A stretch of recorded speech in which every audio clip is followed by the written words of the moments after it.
Saffron Callahan was a force to be reckoned with. From a young age, she exhibited a fierce determination and an insatiable curiosity that set her apart from her peers.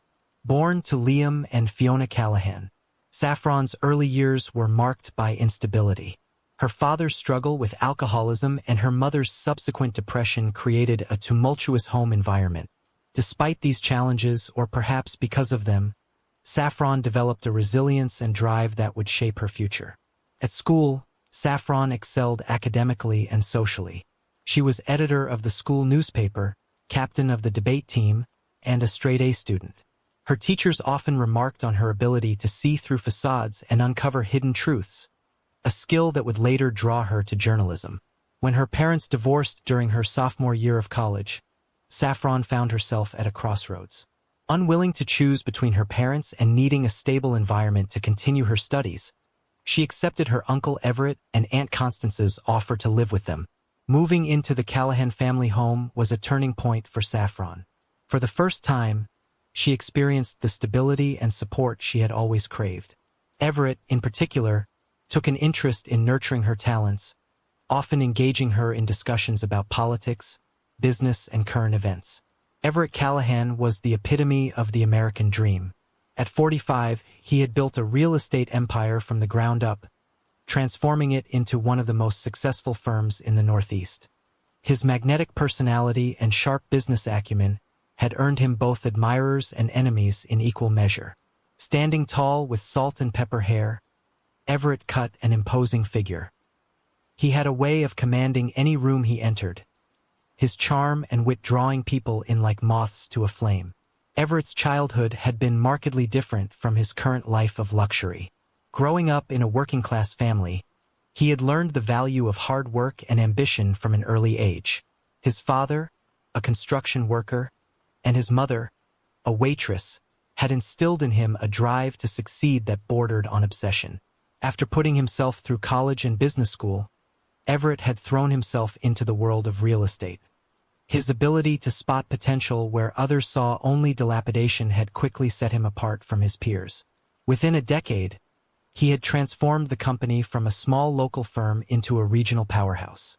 To the outside world, Everett appeared to have it all: a beautiful wife, 2 children, a successful business, and a reputation as a pillar of the community. He served on the boards of several charities and was a generous donor to local causes. However, beneath this perfect exterior lurked a restlessness that Everett struggled to quell.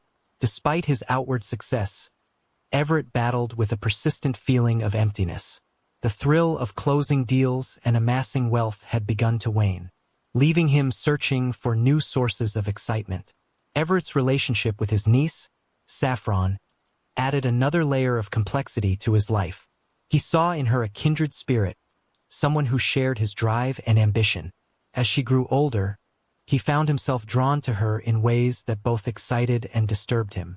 The line between avuncular affection and something more sinister began to blur, setting the stage for the tragedy that was to come. It was a crisp autumn evening when Saffron's world turned upside down. She had been working late at the local newspaper where she had secured an internship when she realized she had left her laptop charger at home. Knowing her aunt and uncle were supposed to be at a charity gala that evening, she decided to swing by the house to retrieve it. As Saffron pulled into the driveway, she noticed her uncle's car parked in its usual spot.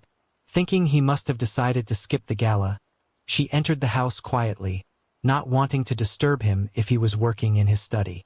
The house was eerily quiet as Saffron made her way upstairs. As she approached her room, she heard sounds coming from her uncle's bedroom. Concern and curiosity warred within her as she inched closer to the partially open door. What Saffron saw through the crack in the door would haunt her for the rest of her short life.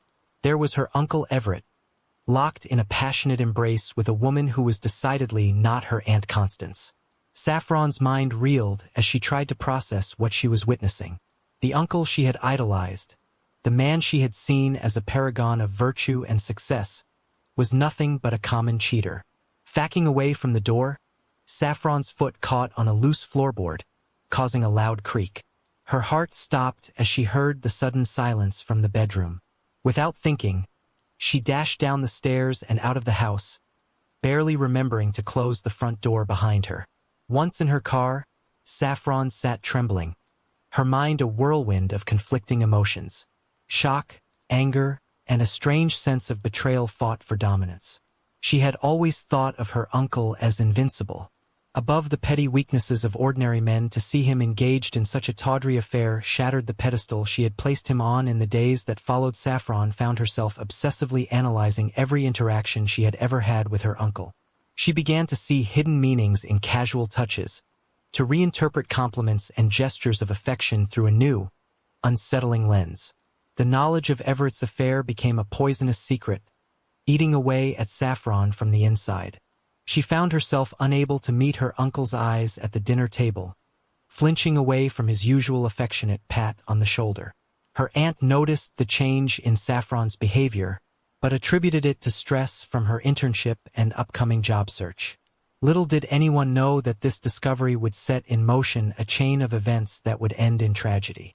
Veronica Ashworth was not the type of woman one would typically imagine as the other woman in an extramarital affair. At 38, she was a respected art curator at the Museum of Art in Hartford.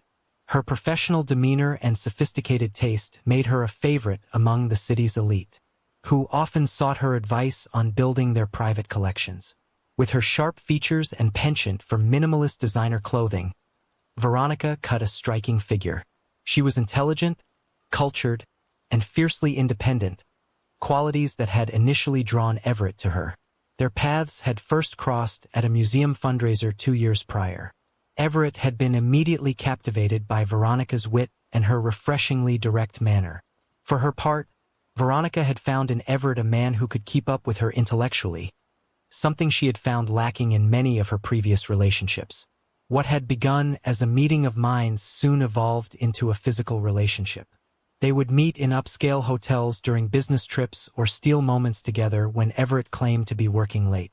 Veronica, who had sworn off serious relationships after a painful divorce in her early 30s, found herself falling for the charismatic real estate mogul. However, Veronica was not naive. She knew Everett was married and had no illusions about their relationship.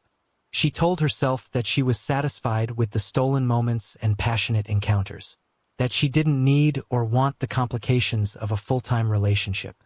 Yet, as the affair continued, Veronica found herself increasingly dissatisfied with the secrecy and limitations of their arrangement. She began to hope, against her better judgment, that Everett might leave his wife for her. Little did Veronica know that her affair with Everett was about to be thrust into the spotlight in the most tragic way possible.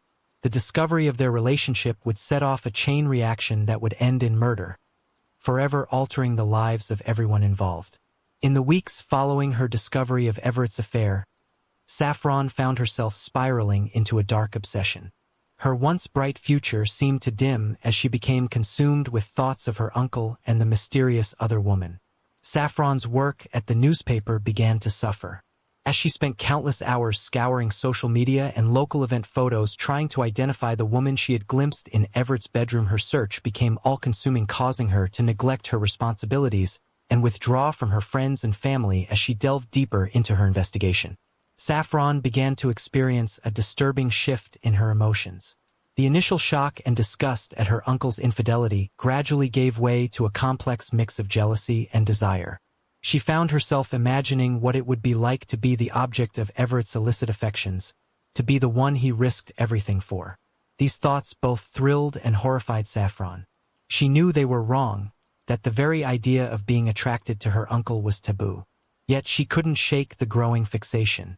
She began to pay more attention to her appearance when she knew Everett would be around, wearing more makeup and choosing outfits that accentuated her figure. Saffron's behavior didn't go unnoticed.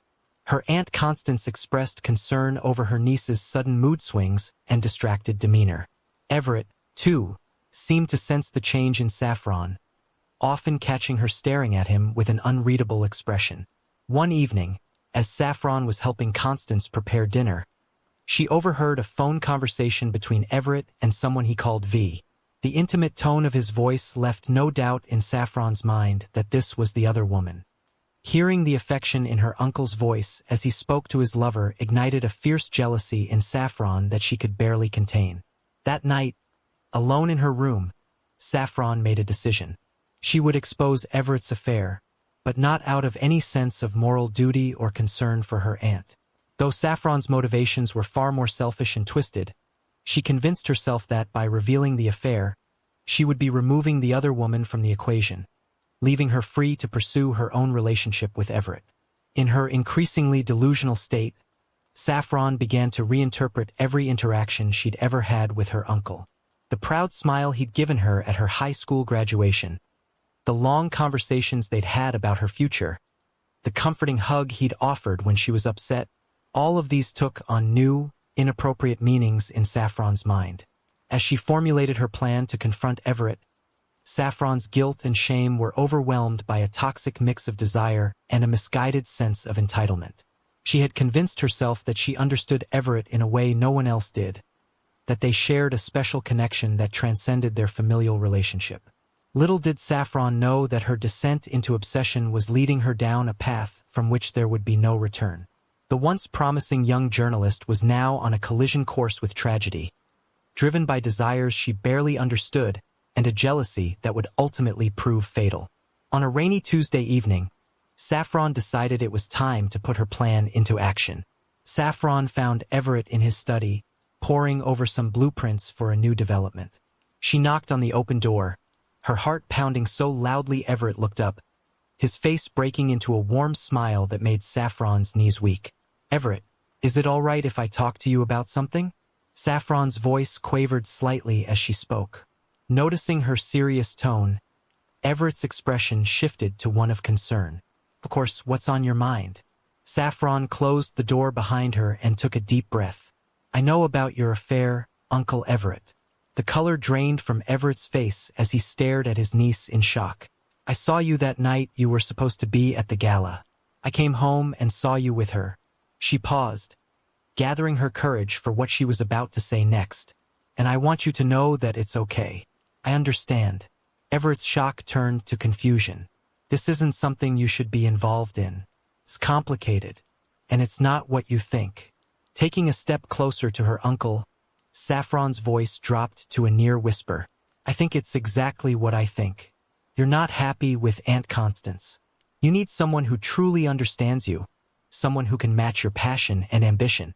With each word, she moved closer until she was standing directly in front of Everett's desk. Everett stood abruptly, his chair scraping loudly against the hardwood floor. "Saffron, this conversation needs to end right now. You're my niece, and what you're implying is completely inappropriate." But Saffron was too far gone in her delusion to heed the warning in Everett's voice. In a move that would forever alter the course of both their lives, she circled the desk and pressed herself against him. For a moment, time seemed to stand still. Everett looked down at his niece, a mix of emotions playing across his face. Shock, anger, and something darker that Saffron mistook for desire. Then, with a forceful push, he shoved her away from him. "What do you think you're doing? Have you lost your mind?" The rejection hit Saffron like a physical blow. She stumbled backwards, her face flushing with humiliation and anger. Neither of them could have known in that moment how this confrontation would set in motion a series of events that would end in tragedy. The lines had been crossed and there was no going back. In the days following the confrontation, an uneasy tension settled over the Callahan household. Saffron avoided Everett as much as possible, shame and anger warring within her. Everett, for his part, seemed determined to pretend nothing had happened, maintaining a facade of normalcy that only heightened Saffron's distress. It was on a Friday evening, nearly 2 weeks after the incident in the study, that everything changed. Constance had taken the children to visit her parents for the weekend, leaving Everett and Saffron alone in the house. Saffron had been planning to spend the evening out with friends, a desperate attempt to escape the suffocating atmosphere at home. As she was heading out the door, Everett called out to her. "Saffron, can we talk for a moment?" Everett gestured for her to join him in the living room. "I think we need to clear the air about what happened." Saffron sat stiffly on the edge of the sofa, her body tense. "I'd rather not talk about it." Can we just forget it ever happened? Everett sighed, running a hand through his hair. I don't think we can. Something in his tone made Saffron look up, meeting his eyes for the first time in weeks. What she saw there made her breath catch in her throat. Gone was the anger and disgust she had expected. Instead, she saw a mixture of guilt, desire, and resignation that mirrored her own conflicted emotions. In that moment, the dynamic between them shifted irrevocably. Everett moved closer, his voice low and intense. This is wrong, Saffron. We both know it's wrong. But I haven't been able to stop thinking about you. What followed was a passionate, frenzied encounter that left them both breathless and filled with equal parts exhilaration and shame. As they lay tangled together on the sofa, the full weight of what they had done began to settle over them. In the weeks that followed, Everett and Saffron engaged in a dangerous dance of stolen moments and secret rendezvous. They both knew what they were doing was wrong, that it could destroy their family if anyone ever found out. But the thrill of their forbidden relationship, combined with the genuine affection and understanding they shared, proved too addictive to give up. Little did they know that their illicit affair was building towards a catastrophic conclusion. The web of lies and betrayal they were weaving would soon unravel with deadly consequences. As Everett and Saffron's secret relationship intensified, the atmosphere in the Callahan home grew increasingly strained. Constance, though unaware of the true nature of the situation, sensed that something was amiss. She noticed the furtive glances between her husband and niece, the way they seemed to tense up when in the same room together. The situation came to a head one Saturday afternoon when Constance walked in on Everett and Saffron in what appeared to be an intense, whispered argument. They sprang apart as soon as they noticed her, but Constance had seen enough to arouse her suspicions. "What's going on here?" she asked, her voice laced with concern and a hint of accusation. Saffron mumbled something about a disagreement over a business proposal before hurrying from the room. Everett attempted to smooth things over, claiming he had been giving Saffron advice about her career prospects, but Constance remained unconvinced. From that moment on, Constance began to pay closer attention to her husband and niece's interactions. She noticed how they always seemed to be in the same room, how their conversations would abruptly cease when she entered. A seed of doubt had been planted, and it was beginning to grow. As the weeks passed, the tension in the house became palpable. Family dinners, once a time of lively conversation and laughter, became stilted affairs filled with awkward silences and forced small talk. Constance's attempts to draw out what was wrong were met with deflection from Everett and evasion from Saffron. Unbeknownst to all, the carefully constructed facade of the Callahan family was beginning to crack. The truth, with all its ugly implications, was threatening to burst forth. And when it did, the consequences would be devastating. As autumn gave way to winter, Everett Callahan found himself trapped in a prison of his own making. The initial thrill of his affair with Saffron had long since faded, replaced by a constant, gnawing anxiety. The pressure was coming from all sides. Veronica, unaware of his dalliance with Saffron, had begun to push for more commitment. She wanted him to leave Constance, to start a new life with her. Her patience was wearing thin, and her threats to expose their affair were becoming more frequent and more serious. At home, Constance's suspicions had not abated. Her once trusting nature had been replaced by a quiet watchfulness that set Everett's nerves on edge. He caught her checking his phone when she thought he wasn't looking, noticed her questioning glances when he came home late from work. But it was Saffron who posed the greatest threat. What had begun as a misguided infatuation on her part had evolved into something far more dangerous. She had become possessive, jealous not just of Constance but of Veronica as well. Her demands for Everett's time and attention were becoming increasingly difficult to manage. One particularly tense evening, after a close call where Constance had nearly walked in on them in a compromising position, Everett tried to end things with Saffron. "This has to stop," he had told her. Saffron's eyes had flashed with a mixture of hurt and anger. "You can't end this, I won't let you. If you try to leave me, I'll tell everyone what we've done." The threat hung in the air between them, and Everett felt the last vestiges of control slipping away from him. He was trapped, caught between three women, each holding a piece of his destruction in their hands. The night that would change everything started like any other. The Callahan family had just finished dinner, with Constance and the children settling in for a movie night. Everett begged off, claiming he had work to finish in his study. Saffron too excused herself, saying she had plans with friends. But Saffron had no intention of going out that night. Instead, she waited until she was sure the rest of the family was engrossed in their movie before slipping into Everett's study. She found him at his desk, his head in his hands. "We need to talk," Saffron said, closing the door behind her. Saffron moved closer, her eyes blazing with a mixture of hurt and determination. "You need to choose her or me. I won't be your little secret anymore." In that moment, looking at Saffron's face twisted with jealousy and desperation, Everett saw his entire life crumbling before his eyes. Everything he had worked for, everything he had built, was about to be torn apart by this girl's misguided obsession. Something inside Everett broke. With a roar of frustration and fear, he lunged at Saffron, his hands closing around her throat. He wanted to stop her, to silence the threats that were destroying his world. But once he started, he couldn't stop. Saffron's eyes widened in shock and fear as she clawed at his hands, trying to break free.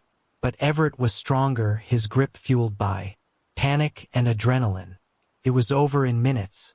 Saffron's struggles weakened, then ceased altogether.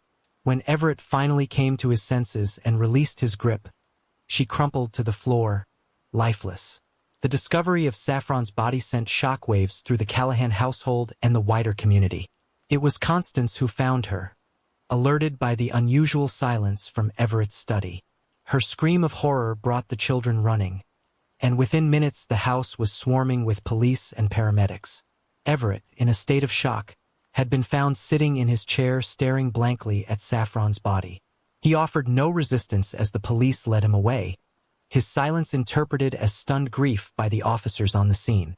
Detective Lena Kirka, a veteran of the police department's homicide division, was assigned to lead the investigation. From the moment she stepped into the Callahan home, she sensed that this case was far more complex than a simple home invasion gone wrong, which was the initial theory. As she interviewed the family members, inconsistencies began to emerge. Constance, while devastated, seemed to be harboring suspicions about her husband. The children, Rowan and Ivy, spoke of increasing tension in the house over the past few months, particularly between Everett and Saffron. But it was Everett's behavior that raised the most red flags for Detective Kirk. His effect was flat, his responses to questions vague and evasive. He claimed to have been working in his study all evening, not hearing anything until Constance's scream. But the medical examiner also found evidence of sexual activity shortly before Saffron's death. This revelation cast the case in a new, disturbing light. As Detective Kirk dug deeper, she began to uncover a web of secrets and lies that ran through the heart of the Callahan family. The picture-perfect facade was crumbling, revealing dark truths that would shock the community to its core. As the investigation into Saffron's murder intensified, Detective Kirk and her team began to piece together the complex puzzle of relationships and secrets within the Callahan family. Each new revelation brought them closer to the shocking truth. A breakthrough came when forensics recovered deleted text messages from Saffron's phone. The messages revealed a passionate, illicit relationship with an older man, referred to only as E.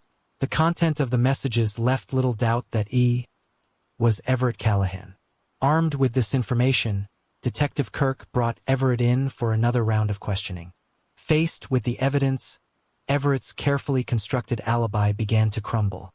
He admitted to the affair with Saffron, but vehemently denied killing her, claiming that their relationship had been consensual and that he loved his niece. However, Everett's story was further complicated when Veronica Ashworth came forward. Initially reluctant to involve herself in the investigation, Veronica finally revealed her long-standing affair with Everett after being confronted with evidence linking her to him. Her testimony painted a picture of a man torn between multiple relationships, struggling to keep his various secrets from colliding.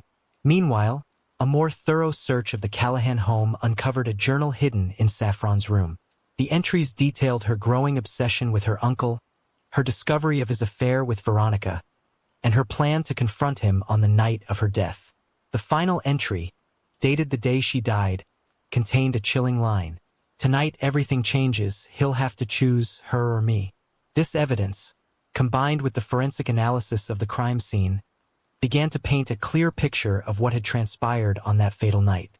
DNA evidence found under Saffron's fingernails matched Everett's, indicating a struggle. Fibers from Everett's clothing were found on Saffron's body, contradicting his initial statement that he hadn't been in close contact with her that evening. As the case against Everett built, other witnesses came forward. A neighbor reported hearing raised voices coming from the Callahan house on the night of the murder. A colleague of Everett's mentioned his increasingly erratic behavior at work in the weeks leading up to Saffron's death. Perhaps the most damning testimony came from Constance. After days of questioning and faced with the mounting evidence of her husband's infidelity, she finally broke down. She revealed that she had suspected something was going on between Everett and Saffron for weeks. On the night of the murder, she had overheard part of their argument, but had been too afraid to intervene. As Detective Kirk compiled all the evidence, a timeline of events emerged. Saffron had confronted Everett about his affair with Veronica, threatening to expose both relationships if he didn't choose her. In a moment of panic and rage, Everett had strangled Saffron, then attempted to cover up his crime. The case, which had once seemed like a tragic home invasion, had unraveled into a sordid tale of forbidden desire, jealousy, and ultimately, murder. The respected Callahan family, once the picture of suburban success, now stood exposed as a web of lies and betrayal. The courtroom was packed each day as the prosecution laid out its case, painting a picture of a man whose web of lies and illicit relationships had finally caught up with him. Prosecutor presented a compelling narrative, weaving together the physical evidence, witness testimonies, and the damning contents of Saffron's journal. She portrayed Everett as a manipulative predator who had taken advantage of his young, vulnerable niece, then killed her in a fit of rage when she threatened to expose him. Everett's defense team attempted to cast doubt on the prosecution's case. They argued that the physical evidence was circumstantial and that Saffron's journal entries were the fantasies of a troubled young woman. The trial's most dramatic moment came when Everett himself took the stand. Under intense cross-examination, he finally admitted to his affair with Saffron but continued to deny killing her. His emotional breakdown on the stand as he begged for forgiveness from his family left many in the courtroom stunned. As the trial neared its conclusion, both the prosecution and defense made impassioned final arguments. After 3 days of deliberation, the jury returned with their verdict. In a moment of high drama, the foreman stood and declared Everett Callahan guilty of second-degree murder. The judge sentenced Everett to 25 years to life in prison, bringing a close to a case that had shocked and captivated the nation. The Callahan tragedy left an indelible mark on the community. The family's once pristine reputation was in tatters, their name forever associated with scandal and murder.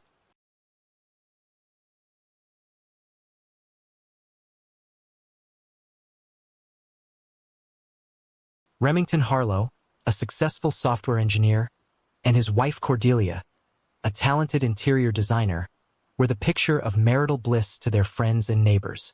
Their home, with its manicured lawn and white picket fence, stood as a testament to their seemingly perfect life. But beneath the surface, a dark current was stirring. Remington's growing fascination with a taboo fantasy would set in motion a chain of events that would shatter their idyllic existence and end in tragedy. What began as a consensual exploration of desires would spiral into a maelstrom of jealousy, betrayal, and ultimately murder.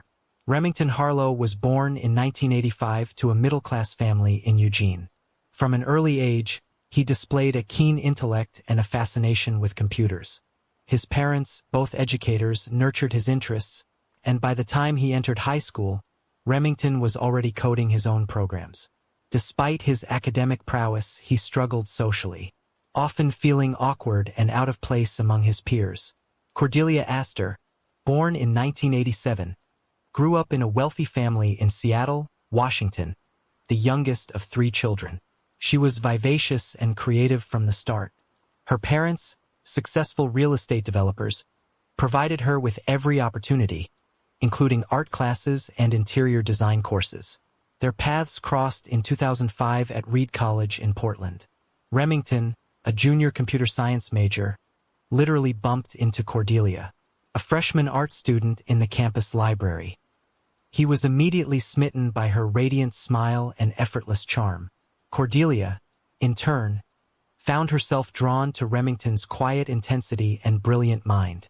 Their courtship was a whirlwind of intellectual discussions, late-night coding sessions, where Cordelia would sketch while Remington typed, and explorations of Portland's eclectic art scene. Despite their different backgrounds and personalities, they found in each other a perfect complement.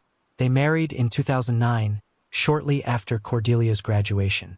The wedding, held in a picturesque vineyard in the Willamette Valley, was a joyous affair that seemed to portend a bright future.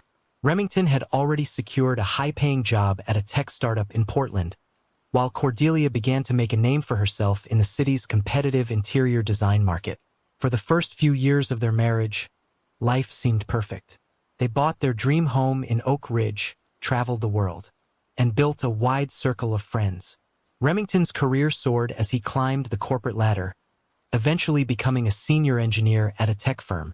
Cordelia's design business flourished, with her work featured in several magazines. From the outside, the Harlows appeared to have it all: successful careers, a beautiful home, and a strong, loving marriage. But as they entered their 30s, subtle cracks began to form in their seemingly flawless facade, setting the stage for the tumultuous events to come.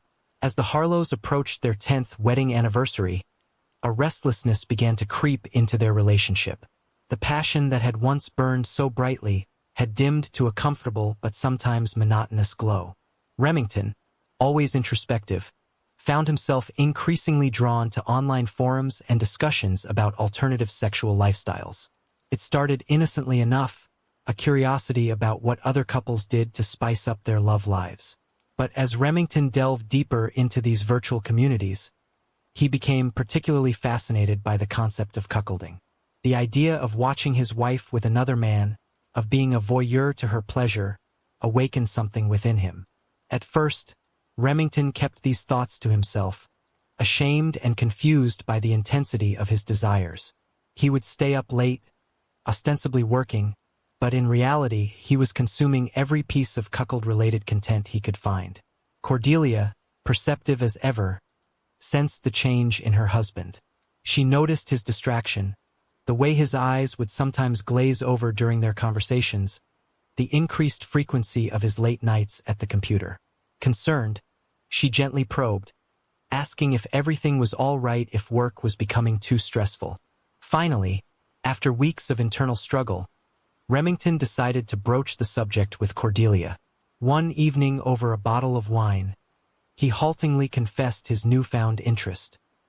He spoke of his desires, his curiosity about exploring this fantasy, all the while watching Cordelia's face for signs of disgust or rejection. To his surprise and relief, Cordelia didn't recoil. Instead, she listened with an open mind, asking thoughtful questions about what exactly appealed to him about this scenario. While she expressed initial reservations, she also admitted to a certain intrigue. The idea of being desired by another man, of being the center of attention, held its own allure.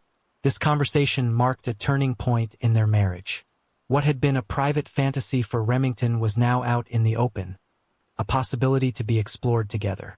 Neither of them could have predicted the profound impact this revelation would have on their lives, or the dangerous path it would ultimately lead them down.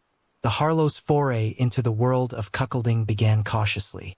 They set ground rules, discussed boundaries, and agreed to take things slowly. But finding the right person to introduce into their marriage proved challenging. They wanted someone attractive and charismatic, but also discreet and respectful of their arrangement. Enter Thaddeus Blackwood. Cordelia met him at a charity art auction in downtown Portland. Tall with piercing green eyes, Thaddeus exuded a magnetic charm that drew people to him. As the owner of a successful art gallery, he moved effortlessly through Portland's cultural elite, his wit and knowledge making him the center of attention at any gathering. Cordelia was immediately drawn to Thaddeus's sophisticated aura. They spent the evening in animated conversation about emerging artists and the latest trends in interior design. When Thaddeus casually mentioned being unattached and open to new experiences, Cordelia felt a spark of excitement. She relayed her encounter to Remington that night, watching his eyes light up as she described Thaddeus. They agreed that he might be the perfect candidate for their exploration. Remington encouraged Cordelia to nurture the connection, his excitement palpable. Over the next few weeks, Cordelia and Thaddeus met for coffee several times, ostensibly to discuss potential collaborations between his gallery and her design firm. Each time, Cordelia returned home to regale Remington with stories of their encounters, stoking the flames of his fantasy. Finally, after a particularly flirtatious meeting, Cordelia decided it was time to broach the subject with Thaddeus. To her surprise and delight, he was intrigued by the proposition. He admitted to having participated in similar arrangements before and understood the delicacy required. With Thaddeus on board, the stage was set for the Harlows to turn fantasy into reality. Little did they know that this decision would set in motion a series of events that would irrevocably change their lives. The night of the first encounter arrived with a mix of nervous energy and excited anticipation. Remington and Cordelia had spent weeks planning every detail, from the ambient lighting in their bedroom to the bottle of expensive champagne chilling in an ice bucket. Thaddeus arrived at 8 p.m. sharp, looking dashing in a tailored charcoal suit. He brought with him a bouquet of exotic flowers for Cordelia and a rare bottle of scotch for Remington, a gesture that impressed them both with its thoughtfulness. The evening began in the living room with drinks and light conversation. Thaddeus regaled them with stories from the art world, his charisma on full display. Cordelia, dressed in a slinky black dress, laughed at his jokes and touched his arm with increasing frequency. Remington watched from his armchair, a tumbler of scotch in hand, his heart racing with every interaction between his wife and their guest. As the night progressed and the alcohol flowed, the atmosphere grew charged with sexual tension. Finally, with a meaningful look at Remington, Cordelia took Thaddeus by the hand and led him upstairs. In the bedroom, Remington settled into a corner armchair as Cordelia and Thaddeus began to kiss passionately. When Thaddeus and Cordelia finally fell onto the bed, their bodies entwined, Remington felt a potent mix of arousal and an unexpected twinge of jealousy. The encounter itself was intense and passionate. Remington watched, transfixed, as his fantasy played out before his eyes. The reality was more visceral, more overwhelming than he had imagined. Afterwards, as they all lay spent and silent, Remington felt a complex swirl of emotions. There was satisfaction, certainly. His long-held fantasy had been realized. But there was also a nagging sense of unease, a feeling that something fundamental had shifted. Thaddeus left shortly after, with promises to stay in touch. As Remington and Cordelia lay in bed, discussing the evening's events in hushed, excited tones, neither could have predicted how this first encounter would set the stage for the tragedy to come. They had opened Pandora's box, and there would be no closing it again. Encouraged by the success of their first foray into cuckolding, they eagerly arranged more meetings with Thaddeus. What had started as a monthly indulgence quickly became then weekly. Each encounter seemed to push the boundaries further, with Thaddeus staying longer, the sessions growing more intense and intimate. Remington's role began to evolve as well. Cordelia said in an interview that he was initially content to watch from afar. He found himself drawn closer to the action. Sometimes he would join in, and that the dynamics of power and control within their bedroom became increasingly complex. Outside of their encounters, Thaddeus began to integrate more into their lives. He would join them for dinner, accompany Cordelia to art exhibitions, even spend weekends at their home. His charm and wit made him a delightful companion, and the Harlows found themselves enjoying his company even when action wasn't on the agenda. As spring turned to summer, Remington's initial excitement began to give way to a gnawing sense of discomfort. He started to notice small but significant changes in Cordelia's behavior. She seemed distracted during their alone time, her mind elsewhere. She began to dress up more often, even on days when they had no plans with Thaddeus. One evening, Remington came home early from work to find Cordelia on the phone, speaking in hushed, intimate tones. When she saw him, she quickly ended the call claiming it was just a client. But Remington couldn't shake the feeling that she had been talking to Thaddeus. In bed, Cordelia's passion seemed to have cooled. She was still enthusiastic during their encounters with Thaddeus. But alone with Remington, she often seemed tired or disinterested. Remington found himself initiating sex more often, only to be gently rebuffed. Remington tried to reassert control over the situation. He suggested taking a break from their arrangement, perhaps going on a vacation, just the two of them. But Cordelia seemed reluctant, always finding reasons to delay or change the subject. His work began to suffer as he spent hours analyzing every interaction, every text message, every glance between Cordelia and Thaddeus. He started checking Cordelia's phone when she wasn't looking, scrutinizing her social media activity, even contemplating following her when she went out alone. Remington knew he was spiraling, but he felt powerless to stop it. The game he had initiated was slipping out of his control, and he was terrified of losing Cordelia. As his anxiety grew, so did his determination to put an end to the situation he had created, by any means necessary. The breaking point came on a warm July evening. Remington had planned a romantic dinner at home, hoping to reconnect with Cordelia and discuss his growing concerns. He had left work early, bought her favorite wine, and spent hours preparing an elaborate meal. But as the sun began to set and the candles burned low, Cordelia was nowhere to be seen. Her phone went straight to voicemail. Hours ticked by, the carefully prepared food growing cold on the table. When she finally stumbled in shortly before midnight, her hair disheveled and lipstick smudged, Remington's worst fears seemed confirmed. The argument that ensued was explosive. Remington, his emotions amplified by alcohol and hours of anxious waiting, unleashed all the fears and suspicions he'd been harboring. He accused Cordelia of falling in love with Thaddeus, of making a fool of him, of destroying their marriage. Cordelia, caught off guard and defensive, initially tried to deflect. She claimed she'd lost track of time at a client meeting, that her phone had died, but faced with Remington's relentless questioning and the evidence of her appearance, she finally broke down and admitted she had been with Thaddeus. The confession hit Remington like a physical blow. He had suspected, had feared, but hearing it confirmed shattered something inside him. In that moment, all the excitement and thrill of their arrangement went away.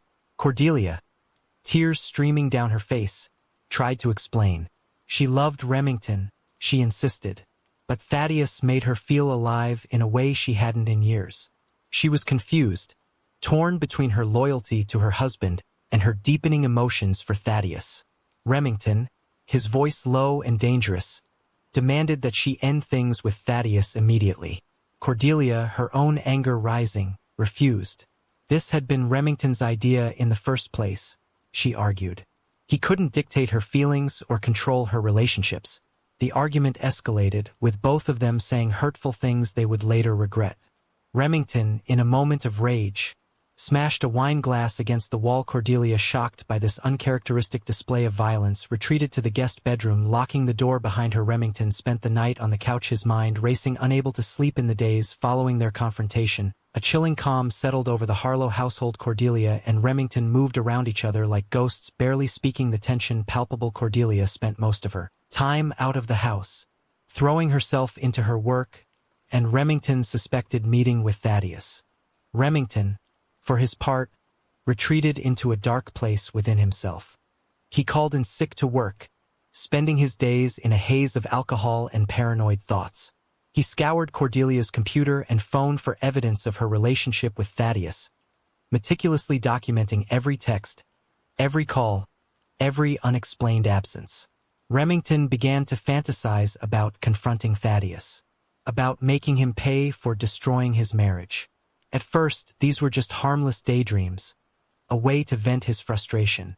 But as the days wore on and Cordelia grew more distant, these fantasies took on a darker, more violent tone. One afternoon, while Cordelia was at a client meeting, Remington found himself in their garage holding the heavy wrench he used for home repairs. As he felt its weight in his hand, A chilling thought crossed his mind. It should be so easy to end this and to eliminate the threat to his marriage once and for all. Horrified by the direction of his thoughts, Remington dropped the wrench and fled the garage. But the seed had been planted. As he paced the house, gulping down glasses of whiskey, the idea took root and grew. By the time night fell, what had started as a fleeting, horrifying thought had crystallized into a plan. August 15th dawned hot and humid.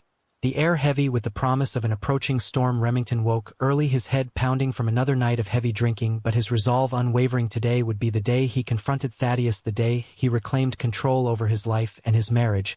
He spent the morning in a feverish state of preparation. He showered, shaved, and dressed with meticulous care, as if preparing for an important business meeting rather than the violent confrontation he was planning in the garage. He selected the wrench he had held days earlier, wrapping it in a towel and placing it in a nondescript gym bag. Cordelia left for work around 9 a.m., barely acknowledging Remington as she rushed out the door. As soon as she was gone, Remington got into his car and drove to Thaddeus' gallery. He parked across the street, watching as Thaddeus arrived, greeting his employees with his characteristic charm. For hours, Remington sat in his car. As closing time approached, Remington watched Thaddeus bid goodbye to his last customer and begin closing up the gallery. This was the moment he had been waiting for. With shaking hands, he grabbed the gym bag and crossed the street. Thaddeus was locking the gallery door when Remington approached.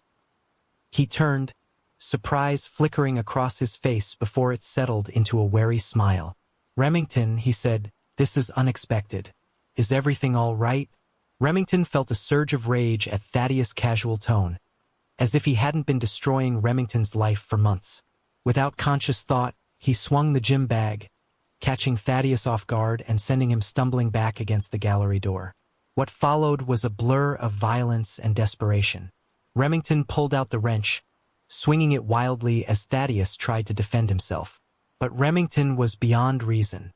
Every blow was fueled by months of jealousy, insecurity, and rage. When it was over, Remington stood panting over Thaddeus's motionless body, the wrench slick with blood in his trembling hand. The reality of what he had done crashed over him like a tidal wave. He had just killed a man.